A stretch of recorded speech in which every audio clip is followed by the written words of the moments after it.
करता है जो इस ऑपरेशन का प्रमुख है। अल्बर्ट पोर्टलों में अजीब गतिविधियों को लेकर अपनी चिंता जाहिर करता है, लेकिन डग उसकी चेतावनियों को नज़रअंदाज करता है। वो बताता है कि उसने अपने बेटे ट्रेंट को उस दुनिया के एक फैसिलिटी में भेजने का प्लान बनाया है। अल्बर्ट जोखिमों के बारे में चेतावनी देने की कोशिश करता है, लेकिन डग जिद करता है और ट्रेंट की इस मिशन के प्रति उत्सुकता को बताते हुए उसे भरोसा दिलाता है। ट्रेंट के साथ नोलन भी यात्रा में शामिल होगा। यह सुनकर अल्बर्ट को थोड़ी राहत मिलती है। इसके बाद हम देखते हैं कि ट्रेंट जेनी से बात कर रहा है और जेनी अपनी नाराज़गी छिपाए बिना कहती है कि ट्रेंट ने उस जगह के लिए कुछ भी विशेष नहीं किया है। ट्रेंट चुपचाप सुनता है, यह जानकर कि वह सही कह रही है। उसी समय नोलन कमरे में प्रवेश करता है और बताता है कि डग उनसे दोनों से मिलना चाहता है। फिर नोलन उन्हें एक गुप्त कमरे में ले जाता है और पिछले वर्षों में किए गए शोध की कहानियां सुनाना शुरू करता है। वह बताता है कि मैं एक ग्रह में जिसमें बुद्धिमान जीव के संकेत हैं एक फ्रिक्वेंसी डिटेक्ट की गई थी। तब से वे कई परीक्षण कर चुके हैं। पोर्टलों के माध्यम से ट्रांसफर एमिटर भेजे गए हैं, लेकिन अधिकांश उपकरण इस प्रक्रिया में नष्ट हो गए थे। केवल एक ही पोर्टल में से एक एमीटर असफलतापूर्वक पार हुआ है, लेकिन वह भी कभी वापस नहीं आया। इसके बाद दृश्य बदलता है और हम दो महिलाओं से मिलते हैं जो नाइट क्लब में ग्राहकों की जेब काट रही हैं। उनके निशाने पर एक आदमी कॉल आता है। जल्दी उनमें से एक महिला उसके पास बातचीत करने के बहाने जाती है और कॉल्ट को यह पता नहीं होता है कि उसके वॉलेट चुपके से चुरा ली गई है, चोर की साथी को पास कर दी गई है। फिर हम वापस मिलिट्री बेस पर आते हैं। थोड़ी ही देर बाद डग कमरे में प्रवेश करता है, जेनी को अभिवादन करता है और दोनों युवाओं को ऑब्जर्वेशन रूम में ले जाने का न्योता देता है, जहां पोर्टल को नज़दीक से देख सकते हैं। वहां डग ने समझाया कि अल्बर्ट की एक थ्योरी थी कि हर साल पोर्टल की गतिविधियों में बढ़ती जा रही है और यह किसी भी संभावित आक्रमण का संकेत हो सकता है। अचानक ही पोर्टल ने अनियंत्रित व्यवहार करना शुरू कर दिया और स्थिति गंभीर स्तर तक पहुंच गई थी। नॉन सब कुछ बारीकी से देख रहा था और स्वीकार करता है कि अल्बर्ट जोखिमों के बारे में सही था। तभी पोर्टल का रंग बदल गया और सभी के सामने उसमें एक भयानक दानव प्रकट होने लगा। नोलन बेहतर देखने के लिए पास जाता है, लेकिन वह चौंक जाता है और अंत उस प्राणी द्वारा निगल लिया जाता है, जिससे वेश में हाहाकार मच जाता है। सेना ने फायरिंग शुरू की, लेकिन और भी प्राणियां उभर आए जो भी सामने आए उसे निगलने लगे। डग और ट्रेंट जेनी समय रहते भागने में सफल रहते हैं, लेकिन थोड़ी ही देर में प्राणी अंडरग्राउंड बेस की सुरक्षा को तोड़ देते हैं और कार का पीछा करते हुए कई छोटे रूप में भेज देते हैं। एरिया 51 को अराजकता फैल गई। बंदूक की गोलियां आने वाली भीषण सेना के सामने बेकार लग रही थी। डग ने युवाओं को पास के पुराने मिलिट्री बंकर की ओर ड्राइव किया। जानी निराश में अपने माता पिता को कॉल करने की कोशिश करती है, लेकिन पोर्टल संचार में हस्तक्षेप कर रहे थे, जिससे कई संपर्क असंभव हो गए। थोड़ी ही देर में प्राणी शहर तक पहुंच गए और नागरिकों को हमला शुरू कर दिया और यह तीनों बिना गवाए पुरानी खंडर बेस की ओर थोड़े ही समय आश्रय करते तलाश में आकर बंकर में पहुंचे। वहां उन्हें लोरी डग की पत्नी पहले से ही बंकर की सीढ़ियां चढ़ते हुए मिली। साथ ही एक आदमी और दो महिलाएं भी वहां थीं, जिनमें एक बहुत कमजोर हालत में थी। लोरी तुरंत उसकी मदद के लिए आगे बढ़ी। अचानक सुरक्षा कैमरों में से एक आवाज़ आई, चेतावनी देते हुए कि यह क्षेत्र प्रतिबंधित है। डग ने खुद को एरिया 51 के गुप्त ऑपरेशन का प्रमुख बताया। आदमी ने उत्तर दिया कि वे अंदर आ सकते हैं, लेकिन नागरिकों को बाहर रहना होगा। डग ने यह शर्त अस्वीकार कर दी और तुरंत दरवाज़ा खोलने की मांग की, इसलिए पहले की जवाब आप सभी ने बाहर एक अजीब और भयावह शोर सुना है। सेना ने जल्दी ही दरवाज़ा खोल दिया। सभी लोग अंदर दौड़ पड़े, क्योंकि बाहर एक विशाल प्राणी मंडरा रहा था। सैनिक उस पर गोलियां नियंत्रण करने की कोशिश करते, लेकिन जल्द ही वे वापस वेश में लौट जाते हैं। इसके बाद डग ले जाकर लेफ्टिनेंट ब्राउन से मिलाया जाता है, जो तुरंत बंकर से इतने लोगों की उपस्थिति से असंतुष्ट दिखाई देता है। डग समझाता है कि पोर्टल जो परिणाम दिखा रहा गंभीर बदलावों से गुजर रहा है और थोड़ी ही देर बाद प्राणियां उभर आए थे और जिन्होंने एरिया 51 को पूरी तरह नष्ट कर दिया था। ब्रायन को यह विचार पसंद नहीं आता है कि संभावित संकट के समय और लोग फंसे हुए हैं, लेकिन अनिच्छा से बावजूद वह उन्हें इनकार बंकर से रखने के लिए सहमत हो जाता है। इसी बीच ट्रेंट जेनी बाथरूम में थे। जेनी अपने माता पिता की चिंता में बेहद परेशान थी। फ़ोन में कई सिग्नल नहीं मिल रहा था। ट्रेंट उसे शांत करने की कोशिश करता है और थोड़ी ही देर के लिए उसकी चिंता कम करने में सफल होता है, तक कि उसे चॉकलेट बार भी देता है। डॉक्टर में हेलन ने जो बीमार महिला थी वो अपनी स्थिति छिपाए रखती है, डरते हुए उन्हें आश्रय से निकाल दिया जाएगा। जब एलन दवाओं की तलाश में जाती है तो हम बिस्तर के पास परजीवियों से भरे एक बेसिन को देखते हैं। तब सेना सही फ्रीक्वेंसी ट्यून करने के में सफल होती है। लेकिन जैनी अपने माता पिता से बेहतर बात कर सके वो बंकर का स्थान बताना शुरू करती है। लेकिन अचानक ट्रांसमिशन कट जाता है। एक सैनिक कहता है कि शायद से हार मान ली जानी चाहिए क्योंकि उसे के माता पिता शायद पहले ही मर चुके हैं। क्रोध और निराश में जैनी सब कुछ डग पर दोषारोपण करती है और वह चुपचाप आरोप स्वीकार करता है बिना किसी बहस के। लेकिन वह यह कहता है कि वह अपना वादा निभाएगा क्योंकि पास में एक मिलिट्री बेस और है, वह संभव वहां जाएगा है, मानते हुए कि जैनी ने बंकर का स्थान अपने माता पिता तक पहुंचाया था। अभी भी उन्हें खोजने का मौका है। ट्रेंड आंसुओं भरी आंखों से अपने पिता के पास जाता है और विनती करता है कि वह ना जाए। डक कहता है कि वह निर्दोष लोगों के लिए पीछे नहीं मुड़ सकता। लोरी अपने बेटे को शांत करती है और डग से जल्दी ही लौटने के लिए कहती है। जैसे ही वह अपने बाला होता है, दो सैनिक उसके पास साथ जाने का फैसला करते हैं। थोड़ी देर बाद दो सैनिक डग के साथ बाहर की ओर बढ़ते हैं। किसी तरह कार में सवार होने में सफल हो जाते हैं। जैसे ही वे रवाना होते हैं, बाहर एक प्राणी दिखाई देता है। तो ट्रेंड और ब्राउन के बीच संक्षिप्त बातचीत होती है और ब्राउन धीरे धीरे लड़के को सांत्वना देता है और वह कहता है कि सब कुछ ठीक हो जाएगा। उसे जैनी की गोद में जाने को कहता है। इसके बाद हम तीनों को कार में देखते हैं, मिलिट्री बेस की ओर बढ़ रही है। थोड़ी देर में वे सब स्थल पर पहुंचते हैं लेकिन वहां कोई नहीं होता और डग उन्हें सतर्क रहने की चेतावनी देता है। पहले प्राणी भी उन्हें पीछे मिलिट्री इंस्टॉलेशन तक पहुंचा चुका था। इस बीच युवा लोग बातचीत करते हैं कि आश्चर्य करते हैं कि स्थिति इस स्तर तक कैसे पहुंच गई। समय बीतने के लिए जैनी कार्ड खेलने के सुझाव देती है। डॉग और सैनिक बेस के अंदर आगे बढ़ते रहते हैं। कुछ आवाज़ें सुनते हैं लेकिन आगे बढ़ते जाते प्राणी आसपास छिपकर उनका पीछा करता रहता है। वे थोड़ी देर के लिए रुकते हैं और जैक अलग होने का सुझाव देता है। दूसरा सैनिक असहमत होता है, कहता है कि यह मूर्खतापूर्ण है। डग तुरंत नेतृत्व लेता है और उन्हें बस उसका पालन करने को कहता है। बंकर में ट्रेंड अपनी माँ कुछ देर आराम करने के लिए कहता है। वह चली जाती है जबकि अकेले रहकर गार्ड खेलने लगते हैं। थोड़ी देर ही बाद ट्रेंड अपने पिता को संपर्क करता है और डक बताता है कि वे जैनी के माता पिता को नहीं ढूंढ पाए हैं। जल्द ही एक प्राणी सामने आता है। वे उस पर फायर करते हैं और बेस के एक प्रवेश द्वार की ओर भागते हैं। प्राणी अंदर आने की कोशिश करता है लेकिन असफल रहता है। बाद में हम दो नागरिकों को बाथरूम में बातचीत करते हुए देखते हैं। आदमी खुद को कॉल्ड बताता और महिला कुछ उसे धन्यवाद देती है। उसने उन्हें यहाँ लाया।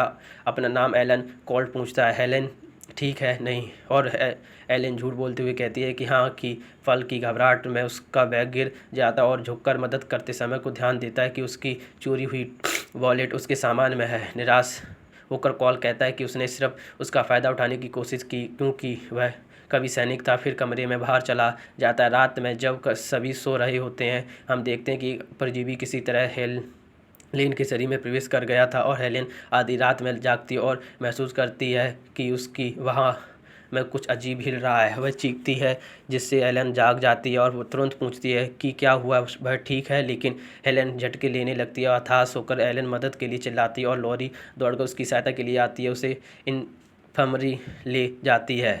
लेफ्टिनेंट ब्राउन तुरंत मदद करने के लिए प्रकट होते हैं। वो कॉल्ड हेलेन की मदद करने की कोशिश करता है और लॉरी हेलेन से पूछती है उसकी दोस्त के साथ क्या हो रहा है। स्पष्ट रूप से स्तब्ध हेलेन केवल यह बताती है कि हेलेन पहले से ही बीमार थी। जब बेस पहुंचे, ब्राइन महिला की वहाँ की जांच करते हैं और उसकी त्वचा के नीचे प्राणियों को घूमते हुए देखते हैं। फिर चेतावनी देते हैं कि इसे तुरंत निकालने के लिए कुछ आवश्यक होगा। ट्रेंड जैनी जो कमरे में कार्ड खेल रहे थे चीखने की आवाज़ सुनते और तुरंत जाकर देखने लगते हैं कि क्या हुआ। इसी बीच लेफ्टिनेंट ब्राउन कॉल से बात करते हैं और बताते हैं कि उन्होंने हेलेन की वहाँ पर क्या देखा। ब्राउन चेतावनी देते हैं कि यह दो महिलाएं कुछ छिपा रही हैं और कॉल्ड उनकी आशंका से सहमत हो जाता है। थोड़ी ही देर में ट्रेंड और जैनी ब्राउन कॉल्ड के पास पहुँचते हुए पूछते हैं कि असल में क्या हो रहा है। ब्राउन समझाते हैं कि हेलेन को अचानक दौरा पड़ा है और पूछते हैं कि क्या किसी ने कोई अजीब घटना देखी है। सब नाकार देते हैं। ब्राउन बताते हैं कि हो सकता है कि वे किसी वायरस या परजीवी से संक्रमित हो गई हों।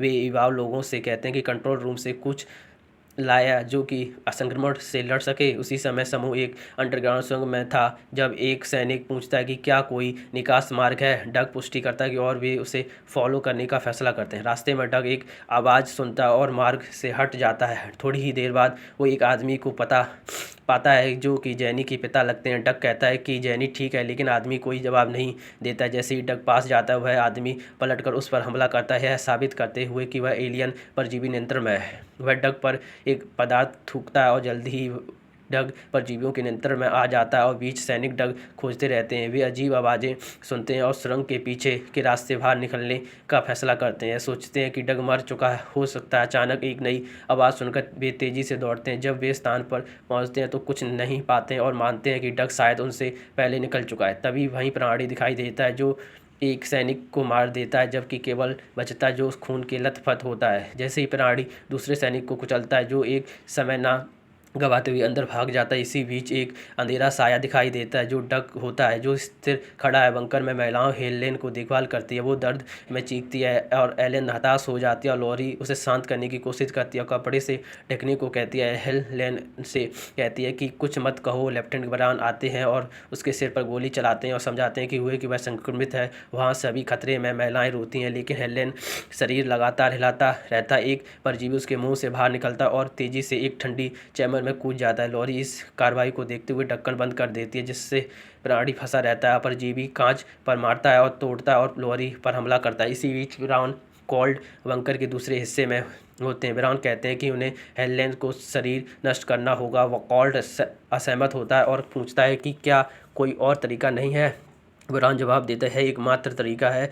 सैनिक कोल्ड से इंसिनरेटर चालू करने को कहते हैं, जबकि वो हेलेन को शरीर लेने जाता है। कोल्ड जब इस स्थान की ओर बढ़ता है तो वह देखता है कि लॉरी उसके सामने खड़ी है। वो उसे बुलाता है लेकिन वो लॉरी कोई जवाब नहीं देती। फिर वो कोल्ड मांगने लगता है कि कहता है कि उसे नहीं पता है कि ब्राउन क्या करने वाला था। वो धीरे धीरे पास आता है लेकिन जैसे ही लॉरी पलटी उसके मुंह में मौजूद परजीवी कोल्ड को संक्रमित करने की कोशिश करता है। एक त्वरित निर्णय से कोल्ड इंसिनरेटर का दरवाज़ा खोलता है और लॉरी का चेहरा उसमें धकेल देता है, जिससे प्राणी जल जाता है। इस बीच एलन घबराई हुई दिखाई देती है और एक बंद कमरे में प्रवेश करने की कोशिश करती है। इसकी गर्दन संक्रमण निशान पहले ही दिखाई दे रहा था। वो कमरे के अंदर से आती आवाज़ सुनकर डर के मारे सुरंगों में भागती हुई सच्चा कमरे में ट्रेंट अपने पिता के कैमरों को देखते और भावुक जेनी डग को अकेला देखती हुई वह ट्रेंट से कहती है वह जाकर दरवाज़ा खोल दे। पुराने मिलिट्री बेस में जैक छिपा हुआ है और अपनी फ्लैश लाइट जलाने की कोशिश करता है।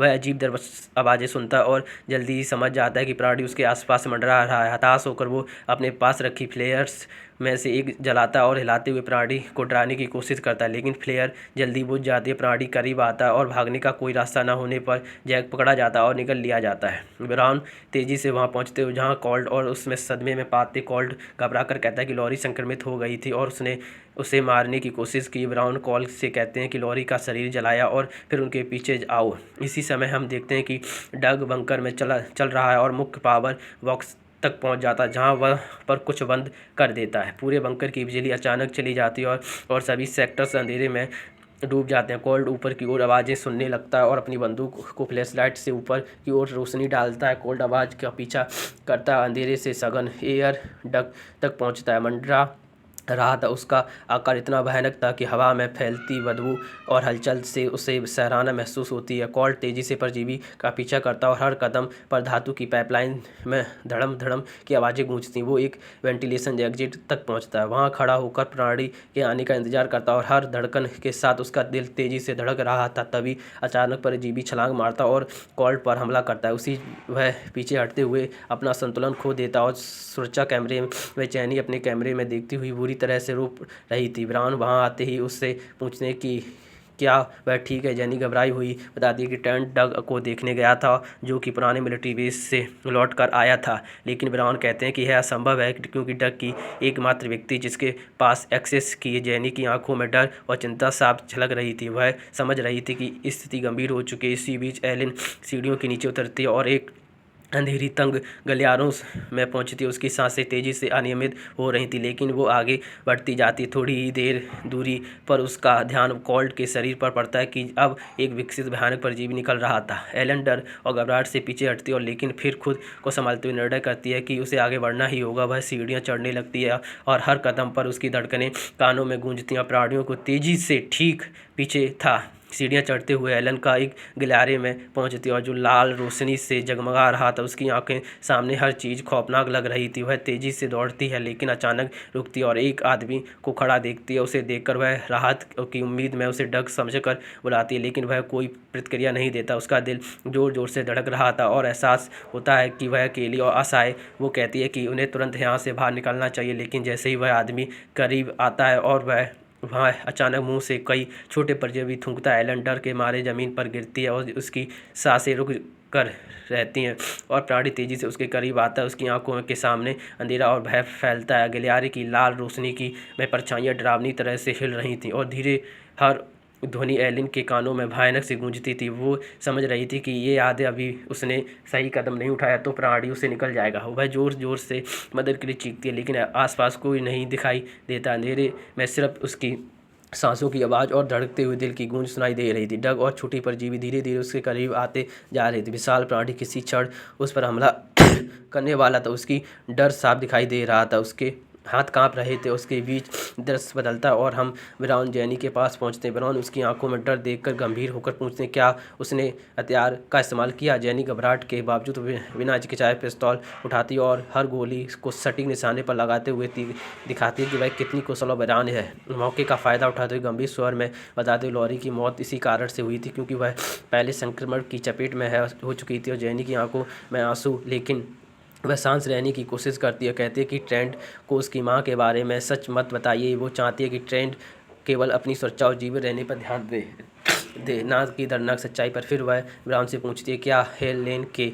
कारण परजीवी बंकर में प्रवेश कर पाए थे? ब्राउन सिर हिलाते हुए पुष्टि करते हैं कि हाँ, उन्होंने वही परजीवी हेलन की बाह के नीचे लाते हुए देखे थे।